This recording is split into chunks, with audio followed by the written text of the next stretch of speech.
Vamos lá? Antes que a gente peça demais. O tema que nos deram hoje, o assunto sobre o qual a gente vai conversar, é a respeito dos centros espíritas, de maneira geral, e seus propósitos. Por que eles existem? O que nós vamos fazer com eles? Para que eu conversasse com vocês hoje, a minha pesquisa se manteve na web, na Federação Espírita Paranaense e também nos nossos arquivos aqui no Luz Eterna.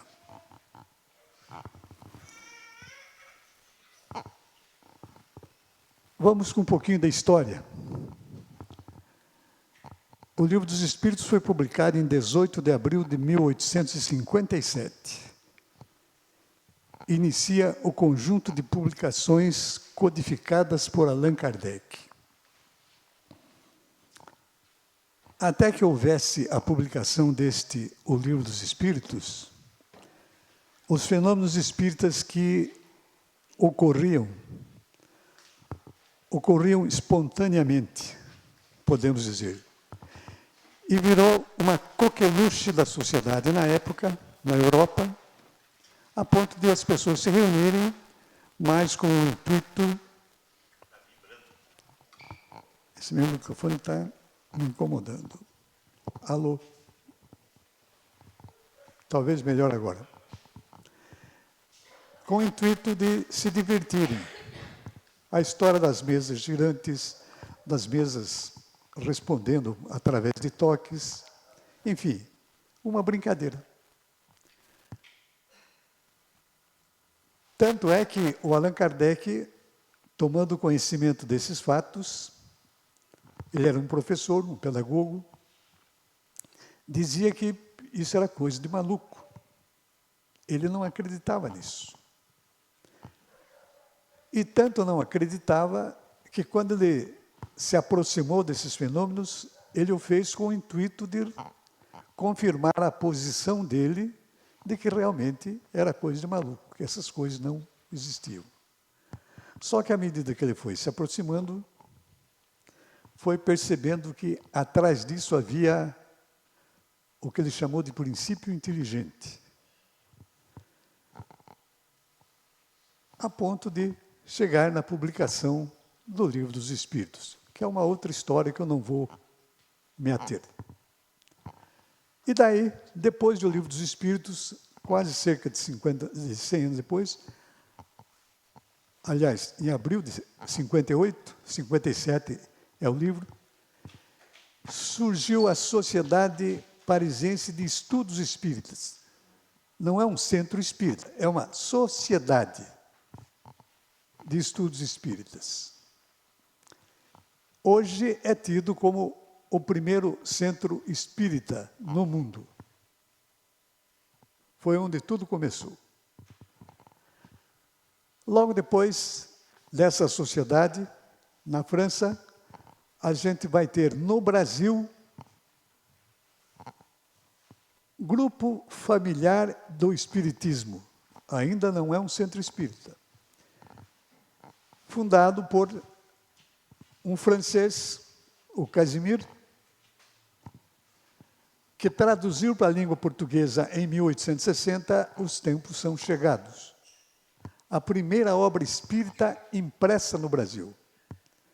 E um jornalista brasileiro, Teles de Menezes, os dois fundaram em Salvador, na Bahia, o que seria o primeiro centro espírita do Brasil, ainda com esse nome, Grupo Familiar do Espiritismo, porque não era, digamos assim, não era uma coisa anunciada para o público e todo mundo participando. Interessante que quando da Sociedade Parisiense, eu não consegui encontrar nas pesquisas que fiz o nome das pessoas que fizeram essa sociedade. O único nome que aparece na minha pesquisa é o do Allan Kardec. Aqui, nesse primeiro do Brasil, já aparecem esses dois, o Casimir e o Teles de Menezes. E também aparece aí o primeiro periódico espírita do país, do Brasil, Eco do Além-Túmulo. Também a única imagem que eu pude trazer desse primeiro grupo de estudos, desse grupo familiar do Espiritismo. Para que a gente tenha uma ideia da dificuldade que a doutrina espírita encontrou quando começou a florescer, digamos assim, nos códigos de lei da sociedade vigente e no receituário de alguns psiquiatras, o espiritismo era considerado uma manifestação de insanidade mental. Curiosamente, a mesma posição que o Kardec tinha quando tomou conhecimento dos primeiros fenômenos espíritas. Então, havia o risco de você, em se declarando adepto do espiritismo, estar sujeito ao rigor da lei da época. Essa oposição à doutrina espírita, ou ao espiritismo, começou a ser combatida no momento que a Federação Espírita Brasileira foi criada, 1884. O trabalho do reconhecimento feito pela Federação Espírita Brasileira tratava de sistematizar, quer dizer, começar a organizar as práticas e doutrinas arraigadas pela nova confissão religiosa. E nós podemos descer dessa primeira casa, vamos direto para a Federação Paranaense, ou Federação Espírita do Paraná. Porque nesse breve relato histórico, nós vamos entrar agora no que a sociedade fala a respeito da doutrina espírita do ponto de vista legal. E foi nesse documento, Orientação ao Centro Espírita, da Federação Brasileira de Espiritismo, que objetiva oferecer aos centros espíritas relevantes subsídios para o desenvolvimento das atividades voltadas para o estudo, a prática e a divulgação da doutrina espírita. Porque não bastou ou não basta que o espiritismo começasse a florescer, era necessário que ele fosse colocado dentro da sociedade, dentro de normas, ou das normas vigentes na época nessa sociedade. E daí então a gente começa a definir, por exemplo, finalidade da doutrina espírita.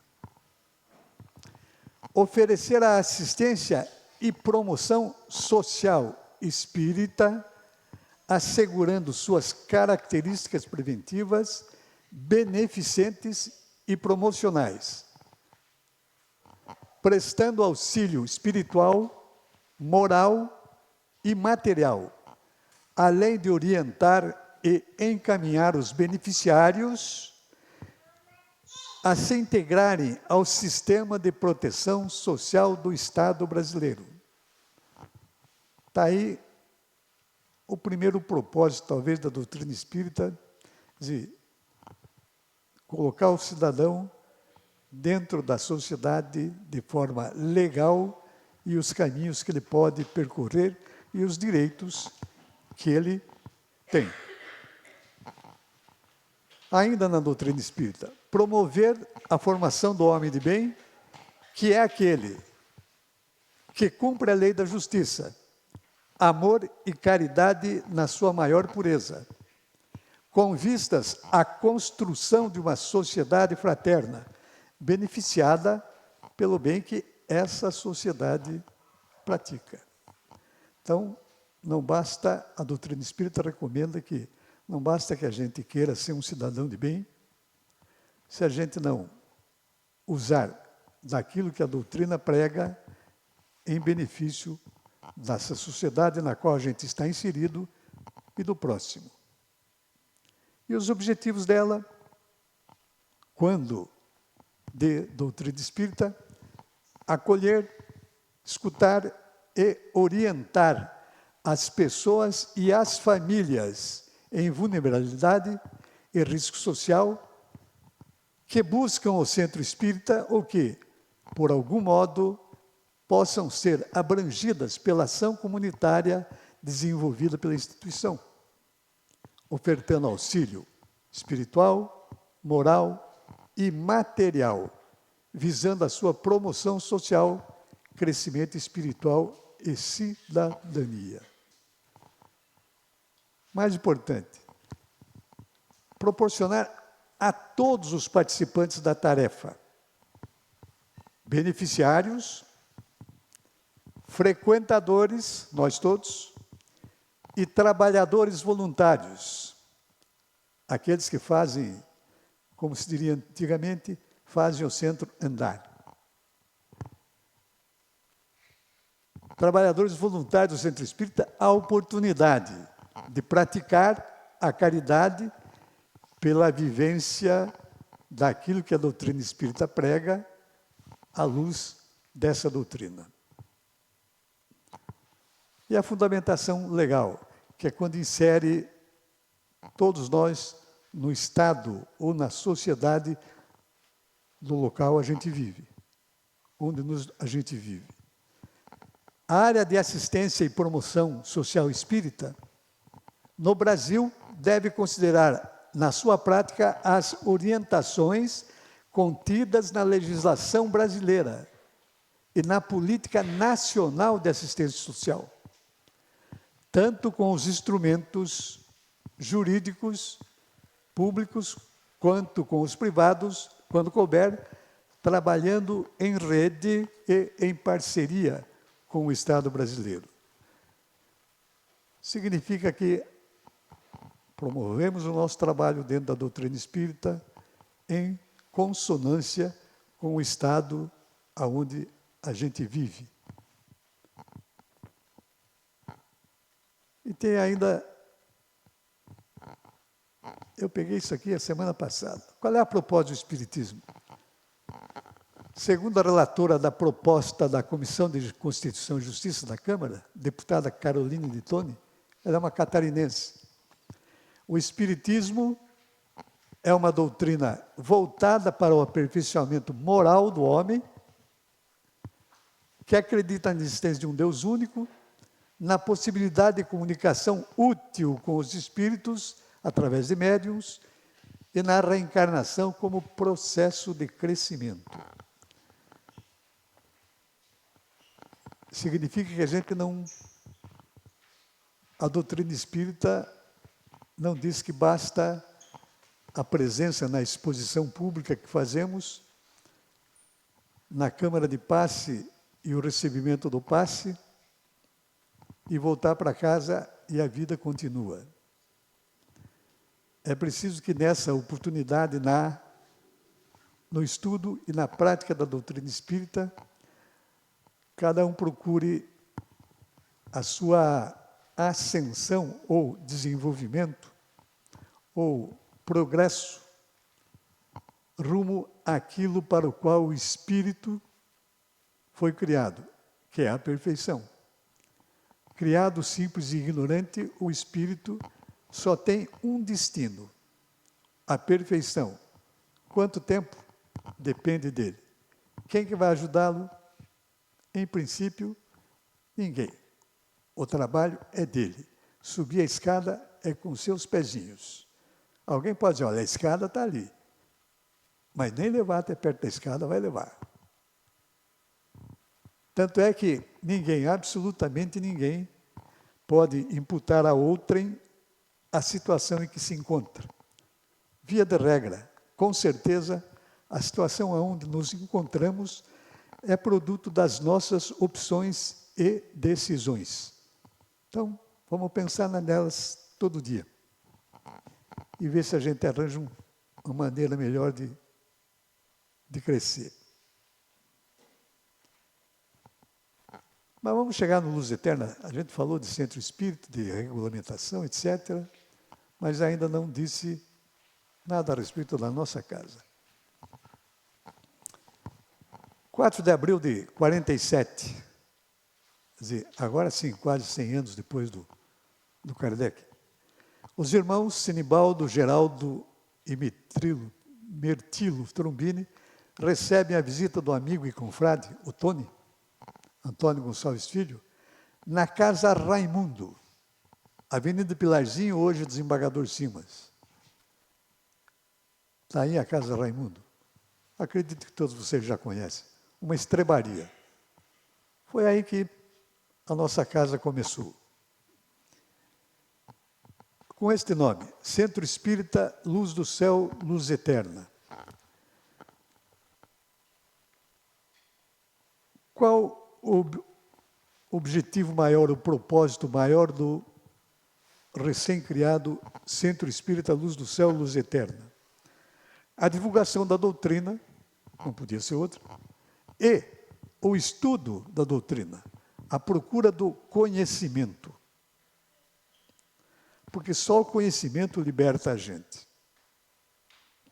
E se a gente quer percorrer o caminho da ascensão, do progresso, do melhoramento, da perfeição, só o conhecimento é capaz de fazer isso para a gente.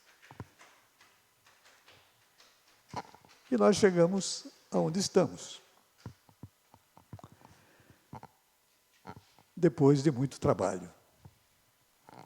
E por dentro, como é que somos? Vamos começar pela livraria. Aliás, começando pela livraria, atender um pedido da Ivone. A Ivone é a que cuida da livraria aqui, organiza a livraria. Ela recebeu uma agenda já para o ano de 2024. Quem quiser dar uma olhadinha nela, é só passar pela livraria. E falou também da chegada de um livro de autores brasileiros, Ciência da Vida Após a Morte. Um dos autores aqui, apesar de sua relação com a doutrina espírita no estado de Minas Gerais, no livro ele não se declara espírita. Mas ele e a sua equipe, ou os autores do livro, se deram ao trabalho de uma pesquisa ou de uma resenha dos últimos 150 anos de trabalhos na área da ciência dentro do espiritismo. Então, o livro é um convite ao meio acadêmico para discutir esse assunto. A ciência da vida após a morte. É um livro muito interessante. Atendido o pedido da Ivone. E eu ia me esquecendo, de novo. Próximo domingo não haverá atividade nesta casa, em função desse feriado que se aproxima. Agora, para aqueles que despertam o interesse, ou veem o interesse pelo Espiritismo aparecendo, aonde procurar esse conhecimento? O nosso amigo Irineu, nosso companheiro de casa, que vocês conhecem bem, é o responsável pela nossa biblioteca. Essa biblioteca tem hoje 11.322, não, o Irineu já disse que já tem mais pelo menos mais uma dúzia de livros lá na biblioteca. Quantos, Irineu? 11.336. Falando, esse cara não me dá sossego. Eu vou lá, pego a informação, quando eu venho trazer para o público, ele já alterou. Então, convite para que vocês explorem essa biblioteca se tem interesse pelo conhecimento, pela iniciação dentro da doutrina espírita. A surpresa será extremamente agradável. Temos hoje, eu já vou dizer mais, porque com certeza o Irineu já vai mudar o número, 4.556 leitores cadastrados. O convite é para aqueles que se interessarem, para que emprestem o livro lá do Irineu. Leiam. e, particularmente, devolvam. Senão o nosso número pode abaixar e a gente não quer isso. Então, o convite de novo. Aí a iniciação do conhecimento dentro da doutrina espírita. Essa é a nossa casa. Mas vamos sair do que tem aqui dentro. O CELE possui grupos de estudo indicados para pessoas que queiram adquirir conhecimento dos fundamentos e princípios da doutrina espírita. PBDE, Programa Básico da Doutrina Espírita. O pontapé inicial é o contato com a doutrina espírita. Que eu, a convite da minha mulher, que se foi fazem 7 anos, me vi, digamos assim, obrigado a vir conhecer o PBDE. Na época ela disse para mim, não, são só 4 semanas. Era na sexta-feira, 8 horas da noite. Para não contrariar, digo, bom, 4 semanas, tudo bem, eu topo. Descobri que não eram 4 semanas, eram 10 apostilas de 4 semanas cada uma. 1 ano. E estou eu aqui até hoje. O PBDE é na quinta e na sexta-feira. Quinta-feira às 20 horas, sexta-feira às 14 horas. É para iniciação na doutrina espírita. Via de regra, quem faz o PBDE vai para um outro chamado COEM. Centro de Orientação e Educação Mediúnica. Não é um curso de mediunidade, é um curso de orientação e educação mediúnica. Um pequeno detalhe, se o PBDE é de 1 ano, esse aqui são 2 anos.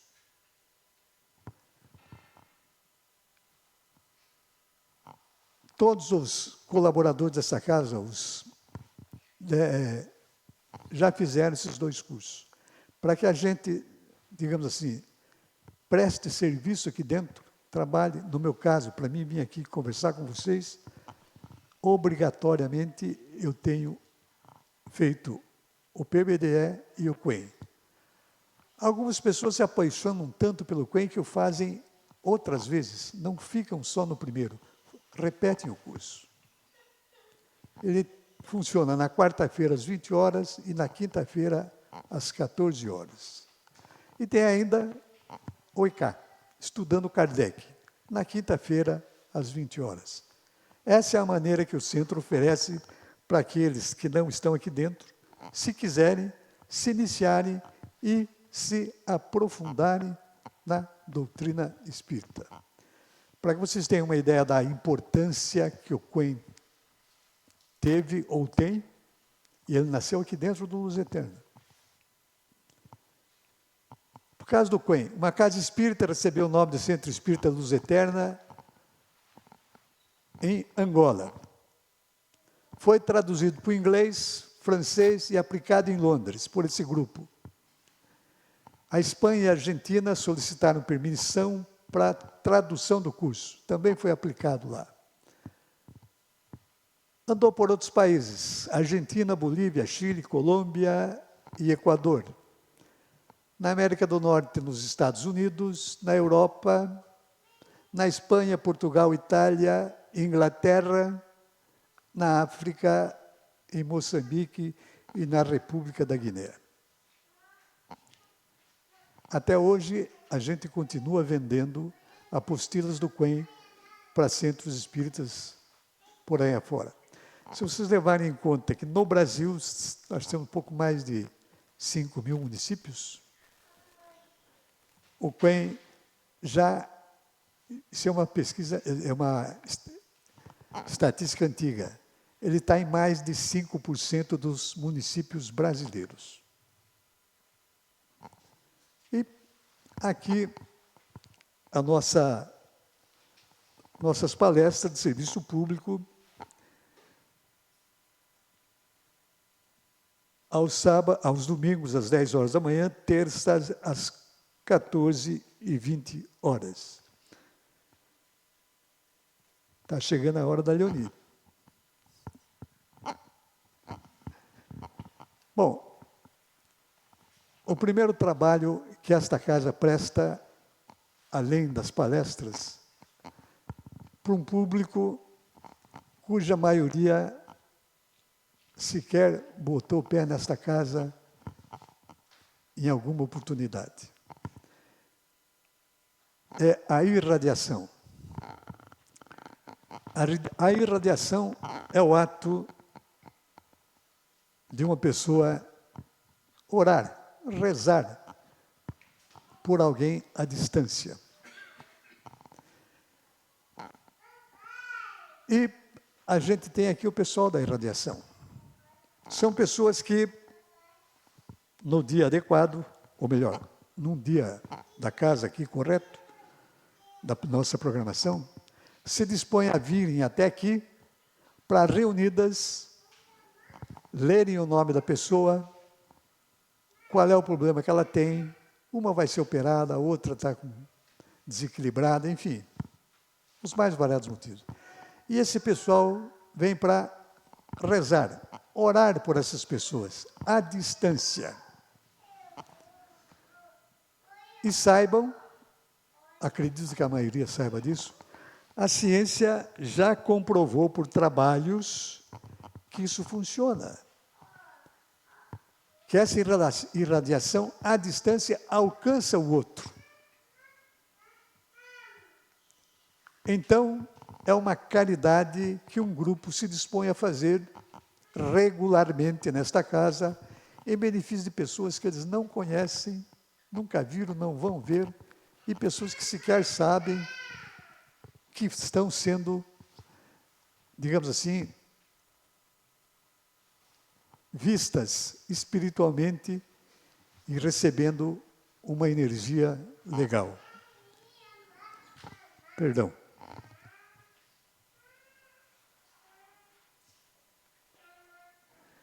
A irradiação, para esse pessoal que vem aqui fazer a irradiação, deve conter o respeito de seus membros com relação à situação especial daqueles que solicitam essa irradiação e com a responsabilidade que o CEL tem nesse atendimento aos nossos adeptos, nossos irmãos e adeptos da doutrina espírita. Significa que o que chega aqui para a irradiação é um assunto do CEL e daqueles que pediram essa irradiação. Isso não é veiculado, não se faz propaganda, nada disso. Mas depois da irradiação,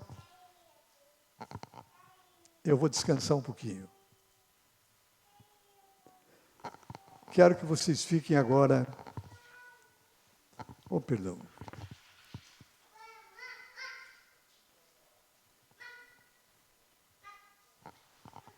Dona Leoni. A Leoni é uma das nossas colaboradoras. Já me apresento.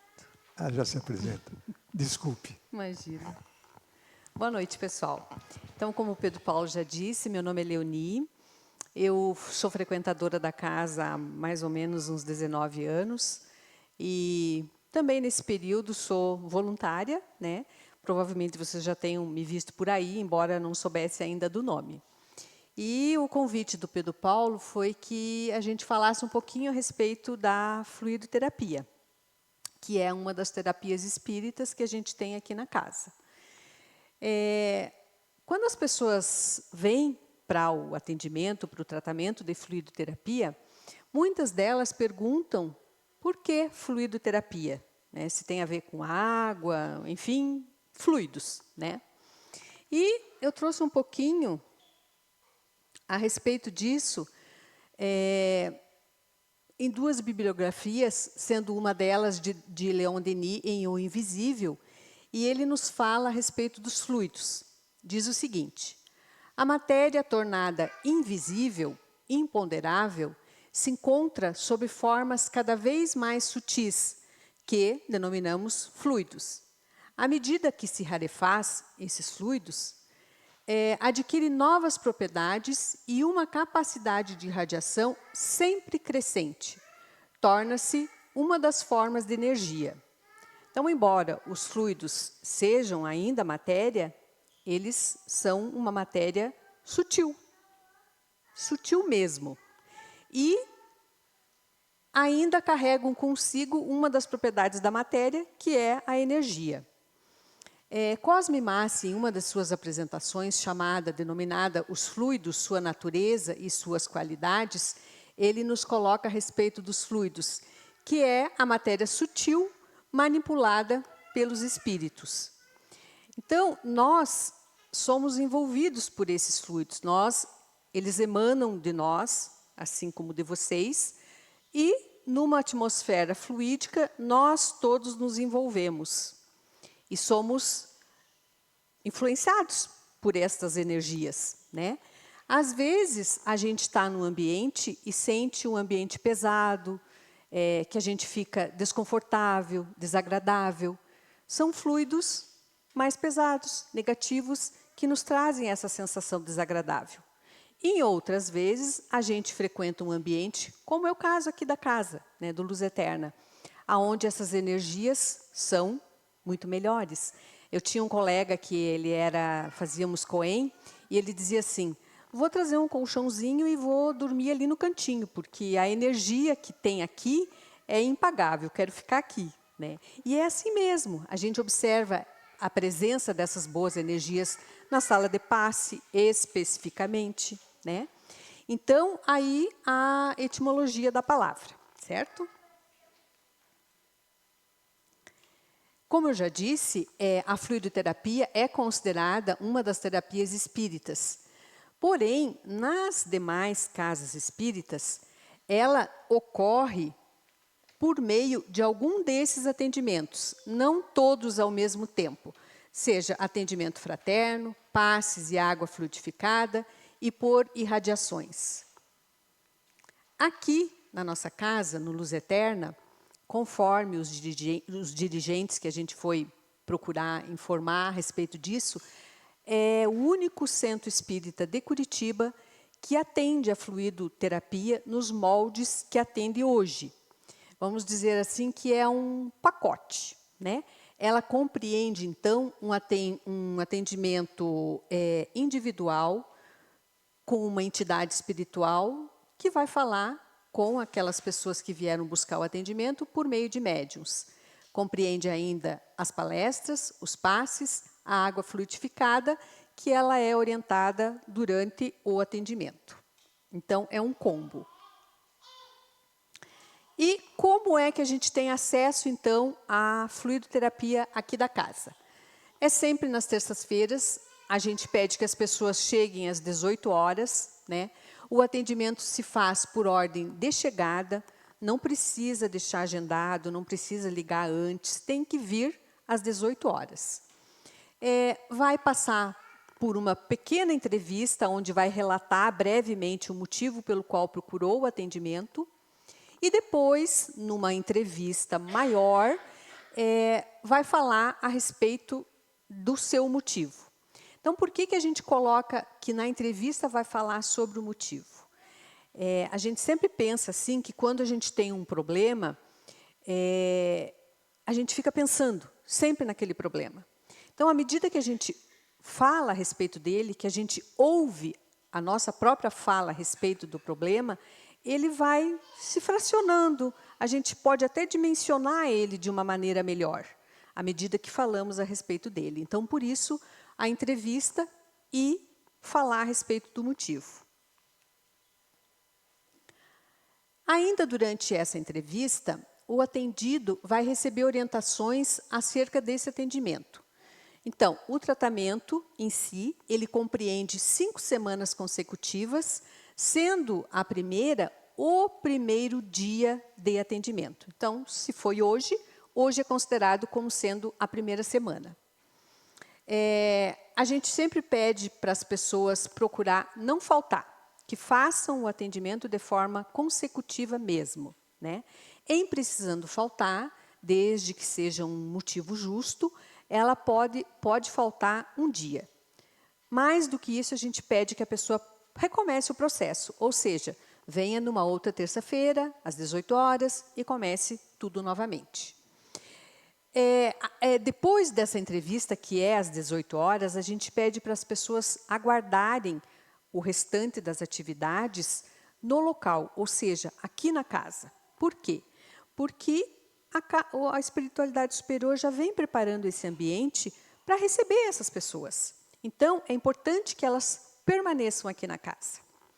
E aí, nesse momento, a gente já orienta a respeito de lanche. Às vezes, a gente deixa que as pessoas saiam para pegar um lanche, porque vão ficar aqui até aproximadamente 21 horas. Ou até, para aqueles desavisados, avisar a família, né? Eu vou ficar aqui até determinado horário, então se programem com filhos, enfim, com escola, com essas coisas do cotidiano, tá bem? E ali, lógico, o final dos atendimentos ocorre por volta das 21 horas. Às 19 horas, aproximadamente, a gente encaminha todas aquelas pessoas que vão ser atendidas no dia para o pequeno auditório, que é aqui no andar superior, onde elas vão ficar aguardando o início das atividades, lendo um livro de mensagens. E as atividades todas, assim como a palestra começa às 20 horas aqui, lá no pequeno auditório também começa às 20 horas. Aqui vai ter uma palestra e para o pessoal da Fluido também vai ter uma palestra especial para esses atendimentos. E durante a palestra, a gente vai chamando essas pessoas para o atendimento individual nas salas. São 2 salas de atendimento. E lá, novamente, ela vai relatar o seu problema e vai conversar com essa entidade por meio de um médium. Muito bem. Saindo da sala, a gente observou que muitas pessoas saíam da sala ainda assim, meio atrapalhadas, confusas com toda a orientação que tiveram. Então, a gente sempre opta por orientar aqueles que assim o pedem, né, a respeito dos encaminhamentos feitos durante o atendimento. Por exemplo, a leitura de um livro, né, o cadastro a gente faz na hora da entrevista. Então, ela já pode pegar o livro, começar naquele momento a leitura, a partir daquele dia já a leitura em casa. Orienta a participação em cursos, conforme o Pedro Paulo orientou. Às vezes a pessoa vem com a mediunidade desequilibrada, precisa de um curso, então a gente orienta os dias e horários dos cursos da casa e alguma outra informação pertinente para aquela situação. Durante o atendimento, às vezes eles orientam o uso de homeopatia, de floral, mas isso é tudo muito particular. Vai depender do caso. Todos recebem durante o atendimento esse cartão aqui. Ele é exatamente assim, tá? E aí, aqui, claro, tem o espaço para o nome. Aqui vai um número de série, que é para o controle interno da casa. A gente já deixa registrado no momento da entrevista o primeiro atendimento. Os demais atendimentos vão ser registrados nas semanas seguintes. Então, o que a gente diz para a pessoa? Que na segunda, terceira e quarta semana, que são as semanas do meio ali do tratamento, ela deve vir para a palestra e passe nos seguintes horários, que pode ser na própria terça-feira às 20, mas também poderá ser na terça-feira às 14 e domingo às 10 horas. A gente sempre orienta que eles procurem chegar pelo menos com antecedência de 10 minutos, porque por questões de segurança a gente fecha a porta da casa pontualmente nos horários de início dos trabalhos e também porque ela vai se beneficiar com as energias já preparadas aqui no ambiente. Na quinta e última semana, ela deve chegar lá no pequeno auditório em torno de 19h30, para que a gente organize já o seu retorno, o seu atendimento final com a entidade nas salas de atendimento. Eu sempre gosto de dizer para chegar às 19h30 lá, porque às vezes as pessoas se envolvem aqui na livraria, na biblioteca, e chegam lá muito em cima do horário. Daí não dá mais tempo da gente procurar a ficha, enfim. Então, a pontualidade nesse sentido. Muito bem. Me inscrevi para o tratamento e o que eu devo esperar desse tratamento? Qual é o objetivo disso tudo, né? Então, é muito importante que a gente entenda que as palestras e os passes fazem parte do tratamento.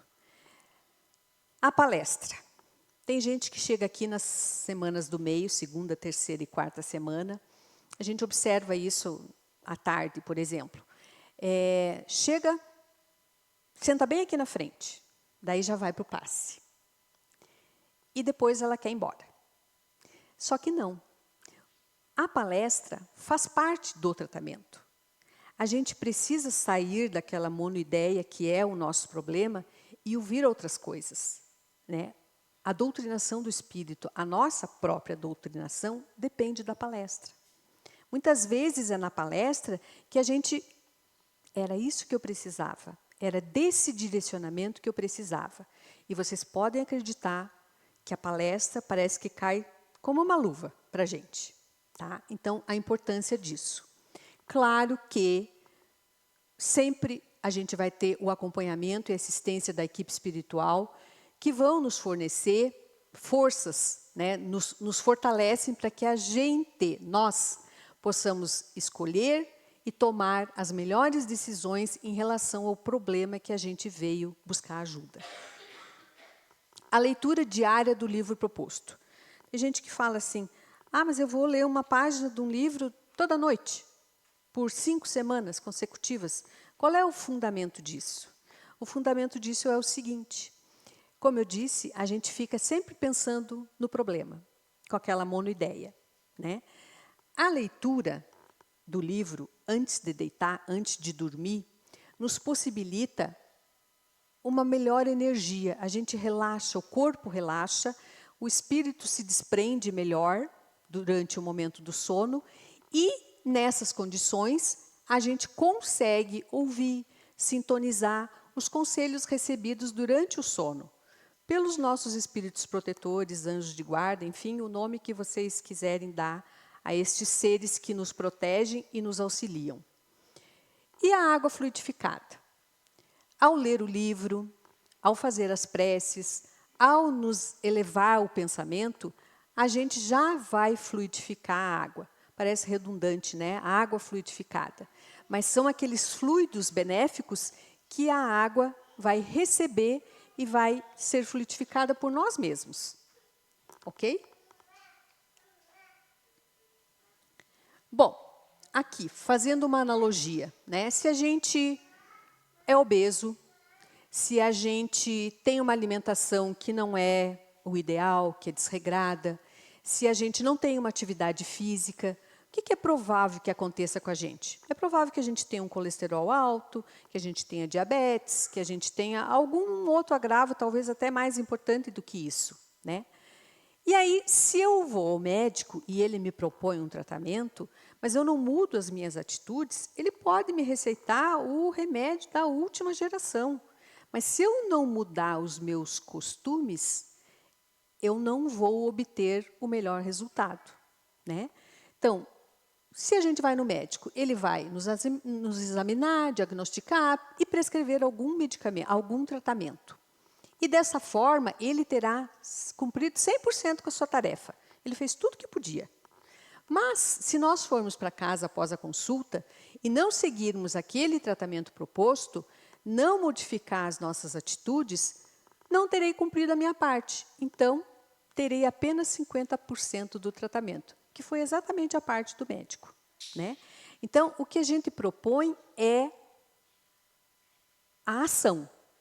Eu tenho responsabilidade sobre a parte que me cabe do latifúndio, né? Ainda dentro do objetivo do tratamento, a equipe espiritual, por meio dessas boas energias, dos passes, das palestras, vai nos auxiliar. Porém, eles não vão decidir por nós. Quem tem que decidir pelo caminho A, B ou C, somos nós. Não é a entidade, não é aquele espírito que está ali para nos auxiliar. Somos nós que temos que, em melhorando os nossos fluidos, o nosso ambiente espiritual, é que a gente vai ter condições de melhor nos conduzir. E aí, isso aqui está lá no Evangelho, segundo o Espiritismo, pedi e dar-se-vos-á, buscai e achareis, batei e abrir-se-vos-á. Ajuda-te e o céu te ajudará. A gente pode observar que não há inércia em nenhuma dessas colocações. É trabalho, é processo, é esforço, que depende de nós. E Deus nos outorga o livre-arbítrio justamente para que sejamos merecedores do nosso sucesso, né? Mas a gente também precisa saber que seremos responsáveis pelas consequências das nossas escolhas. Porém, Deus nunca nos abandona diante de escolhas ruins que porventura tenhamos feito. Ele sempre nos dá alguma saída. Às vezes, e eu sou muito adepta dessa situação aqui, quando a gente está meio triste com algum problema, com alguma coisa que nos desestrutura, nos tira do prumo, abre um livro de mensagem ou abre uma página do Evangelho. Vocês vão ver que, se não toda a mensagem cabe como uma luva, algum parágrafo, alguma palavra que vocês tenham lido naquela mensagem vai trazer um alento, vai trazer um auxílio que a gente melhora a nossa condição de escolher. Às vezes você vê uma pessoa, um amigo que faz muito tempo que você não enxerga, e aí ele vem e diz assim, do nada para você, te dá com uma palavra, uma solução para aquilo que você passou o dia inteiro martelando na cabeça. Como que eu vou fazer? Como é que... E a pessoa chega e te dá, com uma palavra, ela te dá uma saída que você pode seguir tranquilamente. Ou até uma palestra. Hoje eu vim no Centro Espírita e a palestra, eu precisava ouvir exatamente aquilo que o expositor estava lá falando. É ajuda. E aí, na outra situação, às vezes a gente tem uma ideia brilhante. Comumente a gente pensa, eu tive uma ideia brilhante, né? Não tem problema. A gente pode pensar assim, depois a gente tem que se corrigir. Mas isso, na verdade, é uma inspiração dos nossos espíritos protetores, dos nossos anjos de guarda, que lá vão nos inspirando, nos fazendo pensar por um lado melhor. Tá? E aí a gente sempre tem ainda o recurso de voltar para a fluidoterapia. Ok? Muito obrigada, uma boa noite a todos. Querido. E falta ainda um pedaço, né?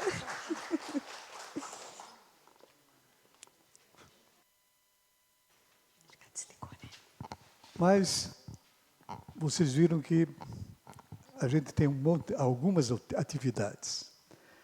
E para os velhinhos, como eu, e as senhoras, a gente tem o convite também para que venham participar como colaboradores do nosso trabalho, ou colaboradoras. Essa, por exemplo, é a nossa sala de costura, onde aquelas que já têm tempo disponível vêm dedicar esse meu microfone, o seu tempo disponível para ensinar os outros, para cuidar de uma roupa, reformá-la, para que ela possa continuar servindo para alguém. Então, o nosso convite para que aquelas que têm tempo disponível e vontade de ajudar, não ao Centro Espírita Luz Eterna, mas ao próximo, é uma opção. Para trás não, Pedro Paulo, para frente. Está aí o time da promoção social, isso é um time já antigo, mas eles fazem este tipo de coisa. Quer dizer, essas senhoras ensinam outras pessoas a bordar, a costurar, enfim, uma infinidade de atividades, trabalhos manuais, que depois são vendidos num bazar, como aquele da imagem, cujo valor é revertido para aquisição de novos materiais, para a compra de leite em pó para recém-nascidos, enfim, tem uma atividade, tem uma finalidade legal. Cadê a dona Mônica? Depois eu volto a conversar com vocês. Demica. Vamos lá. A dona Mônica. Oi, pessoal, boa noite. Eu sou a Mônica, acho que alguns já conhecem. Eu só vou voltar um slide aqui, que o Pedro Paulo comentou da promoção social. Aqui nós temos uma foto de um dos eventos que acontecem anualmente, que é o Bazar da Promoção. é uma oportunidade em que os trabalhos artesanais que são feitos pelas moças assistidas durante as atividades da quarta-feira à tarde são vendidos para arrecadação de fundos para a manutenção da própria atividade ao longo do ano, que se baseia fundamentalmente na oferta de cestas básicas, leites às crianças que são assistidas. Então, esse evento ele tem o objetivo de arrecadação de fundos com a venda dos produtos e com a venda do convite que é feito àqueles interessados. E neste ano, deixa eu só conferir aqui, o bazar vai acontecer no dia 30 de novembro, normalmente é uma quinta-feira, não conferi, mas acredito que seja, a partir das 14 horas aqui nesse espaço. Então, quem tiver interesse, quiser auxiliar com a arrecadação de fundos para a manutenção dessas atividades, pode comparecer no dia 30, participar do bazar e adquirir o ingresso. A compra do ingresso dá direito a um lanche especial e a participação aqui nesse momento de confraternização. Vamos falar, então, um pouquinho do nosso Departamento da Infância e Juventude. As atividades da infância na casa acontecem aos domingos, das 10 às 11 horas. Então, é 1 hora apenas, um momento bem rápido. Durante o momento em que as crianças estão desenvolvendo as atividades, os pais assistem à palestra que ocorre nesse mesmo período. Então, eles participam da palestra, do passe, enquanto a criança está lá desenvolvendo as suas atividades e tendo a oportunidade de conhecer um pouquinho mais da doutrina espírita e dos ensinamentos de Jesus. Então, aqui, a direção deste departamento é composta por mim e pela Natasha, que aqui está comigo hoje. Para melhor organizar as atividades que são desenvolvidas com as crianças, nós dividimos elas em faixas etárias, em grupos por faixa etária. E estes grupos nós chamamos de ciclos. São 4 ciclos, assim divididos, conforme vocês podem observar, além da juventude que nós iniciamos já a partir dos 13 anos. Nós pegamos as crianças a partir dos 4 anos, que é quando elas têm já um pouquinho mais de independência, autonomia, facilitando o nosso trabalho, já que nós contamos com voluntários, nós não temos muitos à disposição, e nessa faixa etária as crianças dão bastante trabalho, sobretudo ali de movimentação, deslocar-se às vezes pela casa, ir até o banheiro. Então, como a gente dispõe de poucas pessoas para auxiliar nesse processo, a gente pega as crianças a partir de 4 anos.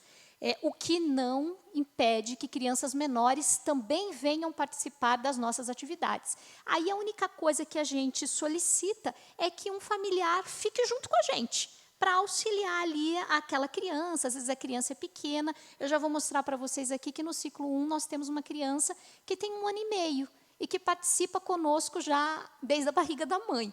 Então, fica tranquila ali, os pais estão juntos e é super legal. Vocês já vão ver uma fotinho aqui. Antes de passar, eu só quero explicar para vocês que essa divisão de faixa etária, embora ela esteja aqui fixa, ela é bastante flexível. A gente costuma fazer uma avaliação da criança, da capacidade cognitiva, até a questão de relacionamento, porque às vezes vem 2 irmãos que querem ficar juntos. Embora com idades diferentes, a gente mantém as crianças juntas ali no mesmo ciclo. Então, isso aqui é flexível. A gente adapta também conforme a necessidade. É muito mais para que nós possamos nos organizar do ponto de vista das atividades que serão preparadas para cada um dos ciclos atendidos. Então, aqui nós temos algumas das crianças que são atendidas no ciclo 1, como eu comentei com vocês. Aqui está a pequenininha, a Alice. Então, ela participa das atividades, se diverte. É claro que ela fica muito mais solta, né, do que os demais, mas ela aproveita tanto quanto e participa bastante. É uma alegria para os pequenininhos que adoram ela. Aqui nós temos as atividades, uma foto, né, das atividades do ciclo 2. São crianças de 5, 6 anos. Aqui a atividade trabalhou, acho que com uma das parábolas, não me foi, né? E para a gente ter uma ideia de que, apesar de, às vezes, a gente chamar, vamos lá para a aulinha, né? Nós não trabalhamos no modelo escola. A gente procura sempre desenvolver atividades lúdicas, dinâmicas, que atraiam as crianças e que as motivem a vir e querer permanecer num domingo de manhã.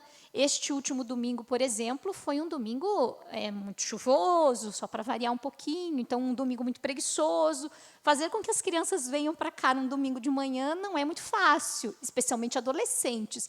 Então, a gente tem que trazer uma proposta que os atraia, que realmente faça com que eles queiram vir para cá. Então, a gente sempre trabalha coisas divertidas, em que eles participem bastante, para interagir e deixá-los motivados. Aqui uma atividade do ciclo 3, crianças de 6, 7, 8 anos. Nessa fotografia, a gente vê que, às vezes, a gente também usa alguns recursos tecnológicos. Então, a gente passa, às vezes, um videozinho ali no começo, vídeos curtos, 5, 6 minutinhos, só para dar aquele start a respeito do tema, para a gente começar a refletir e para que eles trabalhem. Não é sempre que tem essa doçarada aqui. Era Páscoa, então, tudo bem. Normalmente, no final, a gente dá um docinho para alegrar, mas é só um pirulito. Eu sei que é o horário, né, um pouquinho antes do almoço. Às vezes, os pais não ficam muito felizes, então é só um docinho para alegrar. Mas aqui era Páscoa, então eles estavam realmente recheados de docinhos. Aqui as crianças do ciclo 4. A Natasha trabalha com as crianças no ciclo 2, e eu trabalho no ciclo 4 com os adolescentes, junto com o Alexandre e a Ana. Então, a gente procura desenvolver uma atividade um pouquinho diferenciada, porque aqui eles gostam mais de conversar, de comentar, então a gente está aqui numa roda de conversa. Essa é a nossa equipe. Então, nós temos 3 facilitadores por ciclo, exceto no ciclo 3, que nós estamos com 2 pessoas trabalhando no momento. Todos esses integrantes já estão na casa há um bom tempo, participam de grupos de estudo, então tem uma mínima base de conhecimento da doutrina espírita, o que nos permite trabalhar de uma forma um pouco mais aprofundada e concisa quando a gente vai ali lidar com as crianças que já têm um bom desenvolvimento, muitas trazem muitas questões e dúvidas, então a gente tem que ter um embasamento para poder lidar com algumas situações que nos são colocadas. Aqui uma foto da equipe, todos nós aqui com as crianças. A nossa dinâmica funciona mais ou menos assim, a gente trabalha com eles aqui no pequeno salão, no piso superior, conforme a Leoni já tinha comentado. A gente inicia às 10 horas, cantando 2 musiquinhas. A gente canta todo domingo as mesmas musiquinhas para as crianças aprenderem, e a cada semestre a gente troca essas músicas. Então, nós cantamos as musiquinhas, fazemos uma prece em conjunto, e as crianças são, então, direcionadas para as suas salinhas, junto com os voluntários, que nós chamamos de facilitadores, né? Eles vão lá para trabalhar, e daí a gente tirou uma foto aqui num momento conjunto. Como numa escola que tem conteúdos, nós também temos um programa de estudo. O nosso programa de estudo com a infância se baseia no Livro dos Espíritos, nas leis morais. Embora nós utilizemos como base o Livro dos Espíritos, nós, a cada tema, procuramos sempre trazer uma aproximação com o Evangelho segundo o Espiritismo e com os ensinamentos diretos de Jesus. Então, a gente trabalha muito a caracterização da evangelização mesmo, do ponto de vista de trazer parábolas, trazer a figura de Jesus, tudo o que ele nos ensinou, os momentos que ele viveu, para que as crianças também tenham as noções de como, da onde veio todo o processo de constituição da doutrina espírita e dos ensinamentos que a doutrina traz, que, na verdade, são a revivência dos ensinamentos do Cristo. Durante as nossas atividades ao longo do ano letivo, nós temos as aulinhas tradicionais de domingo e alguns momentos comemorativos. Basicamente, os nossos momentos comemorativos se resumem ao Dia da Família, em que a gente engloba ali um momento, uma oportunidade de convívio entre as crianças e os seus familiares. Nós comemoramos a Páscoa, como vocês viram ali numa das fotinhas, né? Nós temos os encerramentos semestrais, então são 2 momentos, no meio do ano e no final do ano, e eventos ocasionais que acontecem. Domingo retrasado, nós tivemos uma contação de histórias. Nós trouxemos para casa uma autora de livros espíritas, ela é de uma casa espírita aqui da cidade de Curitiba e já escreveu vários livros infantis falando da doutrina espírita numa linguagem bastante lúdica. E ela veio no domingo retrasado contar uma história para as crianças a respeito do livro que ela acabou de lançar. Então, a gente também tem esses momentos especiais. Além do que, nós também temos as nossas capacitações e formações periódicas dentro da casa para nos atualizarmos diante das necessidades que as crianças trazem, tanto do ponto de vista do trabalho didático, quanto do ponto de vista do aprofundamento e conhecimento da doutrina, que possa ser, de alguma maneira, repassado a essas crianças de uma forma mais lúdica e atraente. A dinâmica do nosso trabalho exige que, pelo menos uma vez a cada semestre, a gente se reúna com as famílias de forma individualizada para uma entrevista. No início do ano, para saber como é aquela criança, às vezes é uma criança que está chegando pela primeira vez, do ponto de vista de comportamento, se tem alguma necessidade especial, se a criança dorme bem. A gente recebe muitas crianças, por exemplo, que têm dificuldade de dormir, que têm problemas com o sono, que já têm algum tipo de problema relacionado à mediunidade. Então, a gente precisa conhecer essas questões para atender à necessidade da família e buscar orientar a família e a criança para que aquela criança ou as crianças tenham um desenvolvimento mais sadio, saudável e que contemple também a perspectiva da espiritualidade. Aqui foi um momento de formação que nós tivemos esse ano sobre contação de história, justamente com essa moça que eu comentei com vocês, que veio no domingo retrasado. Essa é a Cristiane Rochavetes, autora de vários livros que eu comentei, e ela veio esse ano aqui nos dar uma formação a respeito de contação de histórias. Aqui foi um momento esse ano em que, graças a Deus, tinha sol, daí nós pudemos fazer lá fora um momento da Páscoa. Aqui, ó, a Liz com a mãe dela, então ela também participa de todas as atividades, ela não falta um domingo. Aqui foi um momento em que nós reunimos as famílias para a gente fazer uma atividade de pintura das mãos das crianças para compor uma árvore. Então, foi um momento bem legal, as famílias participam, são muito receptivas às nossas propostas. Então, foi um momento bastante divertido e de muita bagunça. Imaginem, né? Aqui foi a nossa atividade de encerramento do primeiro semestre. As crianças do ciclo 4, que são essas maiores, leram um livro ao longo do semestre e compuseram um roteiro teatral e o apresentaram no final do semestre, então, compondo, né, toda essa atividade. As demais crianças fizeram outras atividades. E aqui, a nossa mais recente reunião com as famílias, que foi um momento para a gente se divertir. Nós reunimos os pais, os avós e as crianças para fazer atividades de brincadeira. Então, nós passamos uma manhã toda realmente brincando, fazendo dinâmicas, montagem de quebra-cabeça. Foi super divertido, passou rapidinho. E é um momento para a gente se conhecer, para se integrar e para fazer aquelas oportunidades de vivência dos ensinamentos do Cristo, né? De confraternização, de paciência, de empatia durante as brincadeiras. Foi muito bom. E aqui, aquele momento em que a Cris veio nos fazer a contação de história do livro Gargarria. Basicamente é isso. Então, eu deixo aqui o convite para vocês que tiverem crianças na família, que venham conhecer o nosso trabalho, venham aos domingos. É sempre muito gostoso, muito divertido.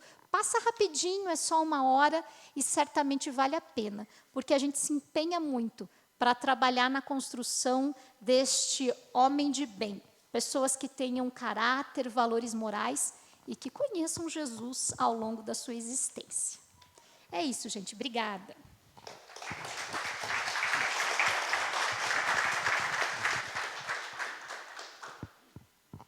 Bom, minha gente, lá no início a gente disse de uma sociedade. Sociedade Parisiense de Estudos Espíritas. O Luz Eterna também não passa de uma sociedade. Fundado em abril de 1947. Eu quero deixar para vocês um convite. Venham fazer parte dessa nossa sociedade. Seja um sócio do CELI. O que é ser um sócio do CELI?